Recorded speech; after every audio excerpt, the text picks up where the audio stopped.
IPL ২০২৫-এর ২১তম ম্যাচে মুখোমুখি হয়েছিল কলকাতা নাইট রাইডার্স বনাম লখনৌ সুপার জায়ান্ট, যেখানে ৪৭২ রানের ম্যাচে শ্বাসরুদ্ধকর লড়াইয়ের মধ্য দিয়ে Lucknow super giant Kolkata knight রাইডার্সকে হারিয়েছে ৪ রানের ব্যবধানে। আইপিএলের কোনো লক্ষ্যই যেন অসম্ভব নয়। ২৩৮ রান করেও তাই লখনৌ সুপার জায়ান্ট স্বস্তিতে থাকতে পারেনি। অবশেষে শেষ ওভার পর্যন্ত ম্যাচের উত্তেজনা ছিল তুঙ্গে।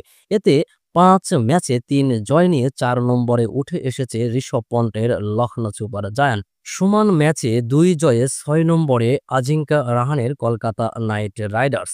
কলকাতা থেমেছে ৭ উইকেটে ২৩৪ রানে। শুরুর দিকে সুনীল নারিন, আজিঙ্কা রাহানেরা আর শেষ দিকে চেষ্টা করেও রিঙ্কু সিং কিন্তু শেষ হাসি হাসতে পারেনি স্বাগতিকরা। নারিন ১৩ বলে ৩০, রাহানে ৩৫ বলে ৬১, ভেঙ্কটেশ আইয়ার ২৯ বলে ৪৫ আর শেষ দিকে ১৫ বলে ৩৮ রানে অপরাজিত থাকেন রিঙ্কু সিং। রবি বিষ্ণইয়ের করা ইনিংসের শেষ ওভারে ২৪ রান দরকার ছিল কলকাতার। হর্ষিত রানার একটি আর রিঙ্কু সিং ২-৪ আর একটি ছক্কা হাঁকালেও শেষ রক্ষা করতে পারেননি। ইডেন গার্ডেন্সে টস জিতে লখনৌকে ব্যাটিংয়ে পাঠানোই যেন কাল হয়েছে। দুই ওপেনার মার্শ আর মার্কারাম ৬২ বলে গড়ে ৯৯ রানের জুটি। ২৮ বলে ৪ বাউন্ডারি আর ২ ছক্কায় ৪৭ রান করে আউট হন এইডেন মার্কারাম। মিচেল মার্শ করেন ৪৮ বলে ৮১।